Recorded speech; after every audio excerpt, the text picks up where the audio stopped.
Okay. I've been getting a lot of questions in regards to our relationship, our marriage. I'm not going to go into too much details about it because of course some things need to be kept private. For the most part, I feel like answer some questions that I've been getting a lot of, and most of these questions you can find, and they are the most common questions that people that are polyamorous. A lot of these questions I got are from you guys, from family, friends, people on Facebook. I wanted to originally do this video with Leon, but he's just not in the mood. He's a cranky bud right now, so I'm not gonna do the video with him. And besides, this is my thing being on YouTube and not so much his thing. Like, he doesn't mind being on YouTube, but he's just not comfortable sitting down and doing like sit down videos with me. We're just gonna get right into it. So the main question I usually get is, you're basically just given a pass for cheating. And no, it's not a pass to cheat. Everybody's version of cheating is different. There's some people out there that believe that if you say hi to a woman it's cheating, or if you speak to, or if you look at somebody else is cheating. So I guess it just depends on your version of what cheating is. My version of cheating is basically you not telling me what's going on. If you have to sneak around or lie about who you're talking to or what you're doing, that's cheating to me. It doesn't necessarily mean that, you know, he's leaving emojis on somebody else's video or liking another picture.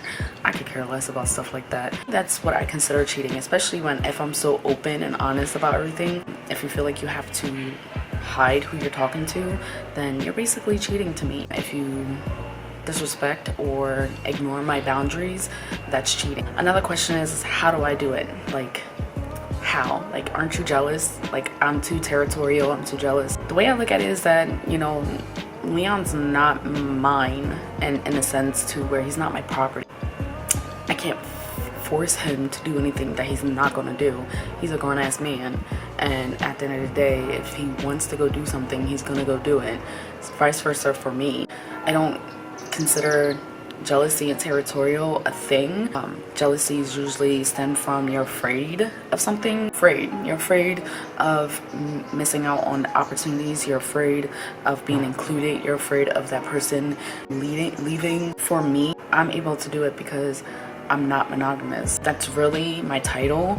I just use polyamory because it's an easier term for people to understand, and a lot of people usually mistake polyamory with polygamous or polygamy, and they're not the same. Polygamy is where the husband has multiple wives, and polyamory is where both of the people are able to have multiple partners.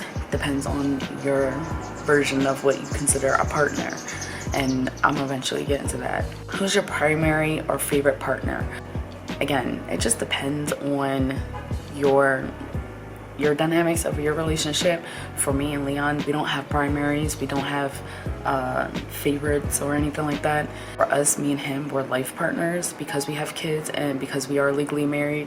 Most people might look at it like we're primary partners, but we don't look at it that way. Anybody that would be involved with us will be considered equal in this whole, into everything that we have going on with our kids, with our family and everything. I don't consider that a question for us. Maybe for another couple that might have that type of structure in a relationship.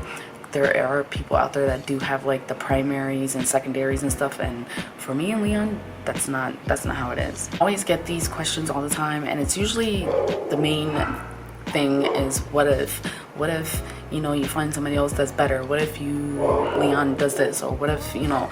And you can't really, in my experience, you can't really say or have an answer about it because you really don't know until you're actually in the experience yourself.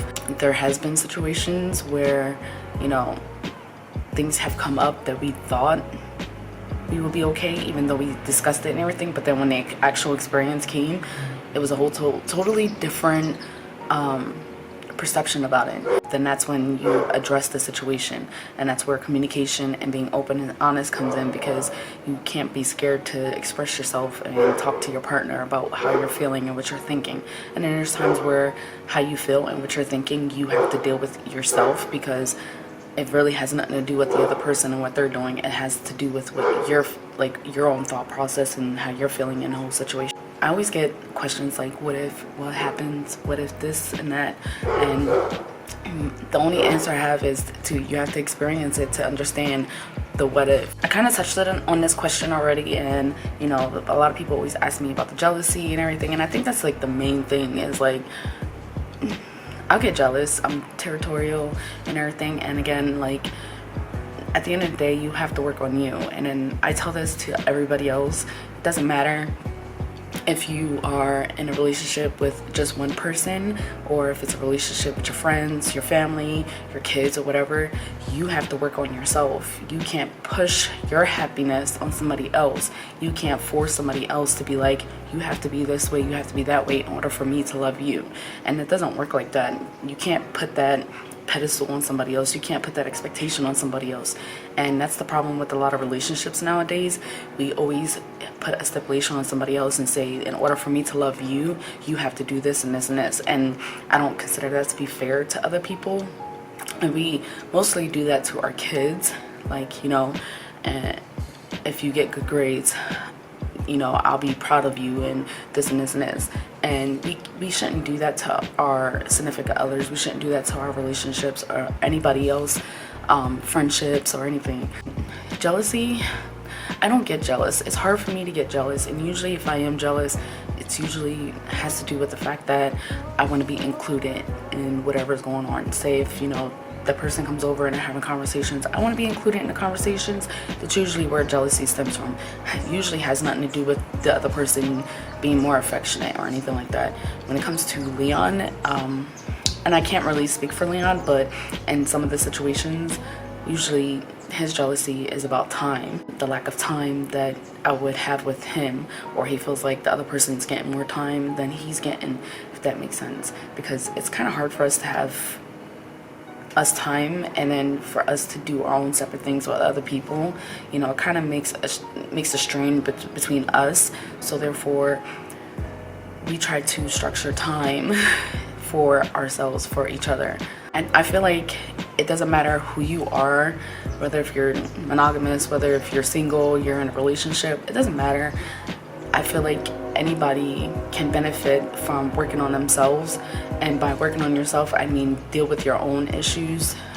When an emotion such like jealousy comes up, you have to really question, why do I feel jealous? Why am I feeling angry? Why am I feeling anxious? Why am I feeling sad? You know, and then really dig deep and find out the why, so that way you can address the situation. And when you are able to figure out for yourself the why behind those emotions, then you can effectively communicate that with other people and build those boundaries around why you feel those ways. And that helps you understand what it is that you don't want in your relationship and what you do want in your relationships. And this goes for any relationship that you have, whether if it's romantic, sexually, friendly, it doesn't matter. A lot of people always assume that, you know, because you're polygamous, or if you're polyamorous, or whatever the case may be, or if you're open, or you're in a committed relationship with just you and one other person, that, you know, it just stops there. No, you have to work on yourself in order to be able to work with the other person that you're in a relationship with. You have to work on you, and you have to know you, and you have to love yourself more, and you have to do the things that you want for yourself, or what you expect other people to do for you, in order for people to respect the boundary, that line. Now, the other question I always get all the time is, what about STIs and STDs and AIDS and all that shit? Aren't you worried about that? Like, first off, I would have to be sexually active with every person that I talk to, and therefore I'm not. Polyamorous is not about sex. We're not swingers. We don't just sleep with everybody. You don't just do everything and anything out in the open. That's not how it works. For me, polyamorous is more of emotional and mental connection with somebody. And the fucking dog.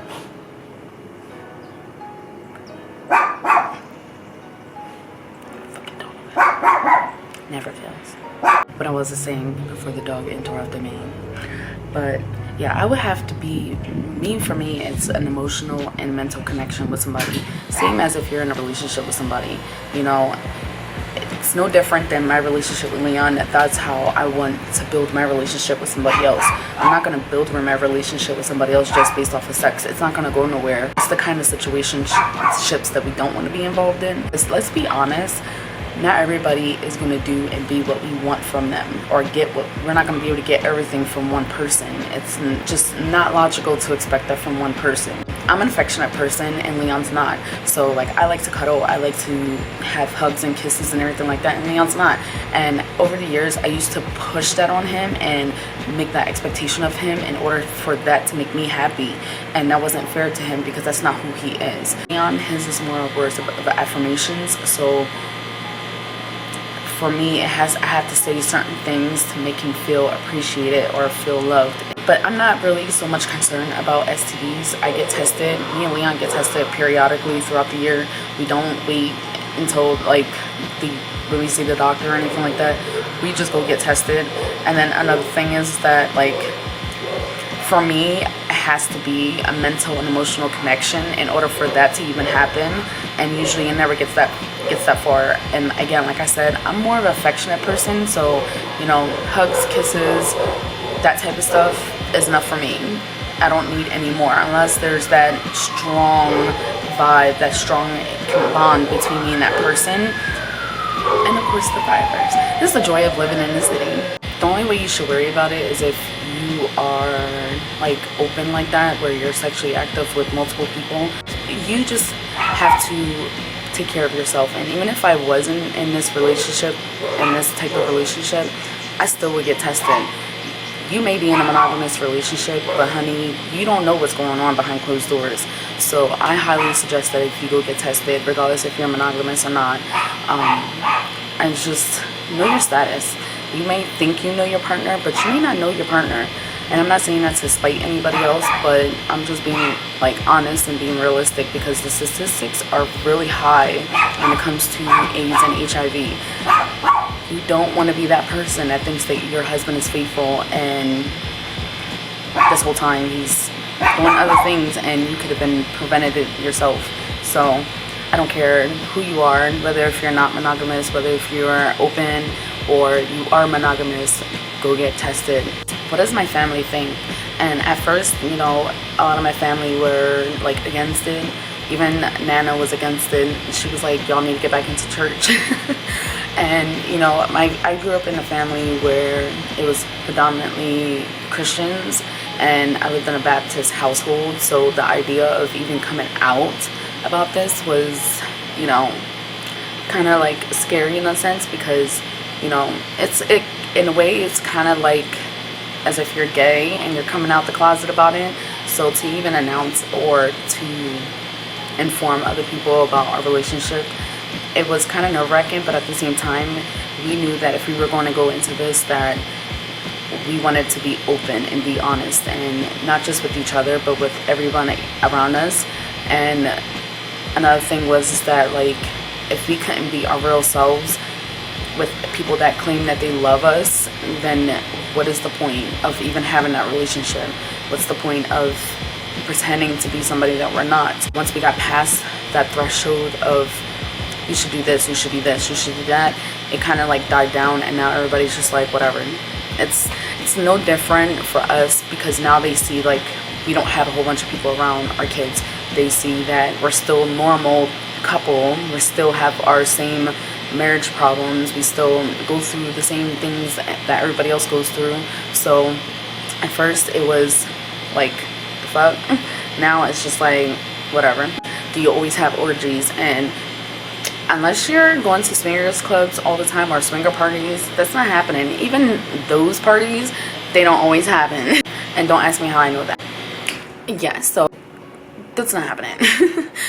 It's rare that even happens, and even then you have to respect everybody else that's involved, because who I'm attracted to may not be attracted to Leon, and who's Leon's with may not be attracted to me, and you have to respect everybody that's involved, and not everybody wants to be in the bed together. Do the kids know? Do the kids understand? And the kids, I've tried to explain to the kids as best as I could, for their ages, but they don't really understand the concept of it. I think now she might understand it because she's about to be 13 and she's been exposed to, you know, lesbians. She's been exposed to gay guys at school, girls holding hands, couples kissing and all that, and she's been exposed to, you know, what sex is and all that. So she may understand now, whereas the other kids, they're still at that phase where it's like, ew, gross. They even think me and Leon kissing is gross. So for me to really like break it down and explain it to them, it's no point because they're not going to understand it. I don't think they're really at that level of capacity to understand me and Leon's relationship. What if one of us falls in love with the other person? What happens then? Nothing happens. It depends on what the other person wants and their needs are. For the most part, a lot of people usually want to live separately, or they want their own thing, and it requires a lot of time management and scheduling and, you know, working out situations so that, you know, everybody feels involved and everybody feels equal. That's majority of the questions that I always get all the time. No, I am not having sex with a whole bunch of people. No, we don't just randomly sleep with whoever we want to sleep with. I don't know why people assume that. No, I don't want to sleep with you. I hope you guys took a little something from it, and I apologize for the crazy barking in the background because I have dogs everywhere. If you guys enjoyed this video, give it a thumbs up. If you have any more questions, let me know in the comments, and I'll definitely do another video about this. I'll try and attempt to get Leon to sit down and do his own version of it, but I doubt that's gonna happen because he's not really into doing sit-down videos. It's really hard for him to do sit-down videos, so it's hard for me to get him to do them. So you guys are just gonna be stuck with my questions and answers. Like, comment, subscribe, hit the notification bell, and I'll see you on the next video. Bye.